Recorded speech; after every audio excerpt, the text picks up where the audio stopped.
মা কাকে বলে? জোরে বলেন সুবহানাল্লাহ। বাবুই পাখির বাসা আপনি দেখবেন সেখানে দুইটা দরজা থাকে। একটা দরজা উপর দিয়ে নিচের দিকে, আর একটা সোজা দরজা।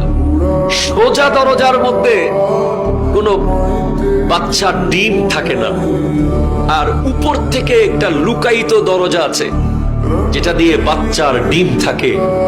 দুইটা কামরা বানায় ওই ছোট্ট বাবুই পাখি। জিজ্ঞেস করলাম, দুইটা কামরা কেন বানিয়েছো? সে উত্তর দেবে, কারণ আমার বাচ্চা সেফটির জন্য। কারণ এই বাবুই পাখিকে দুইটা কামরা বানাতে বহুবার তার ঠোঁট ইউজ করতে হয়েছে, বিভিন্ন জায়গায় খড়কুটো আনতে হয়েছে।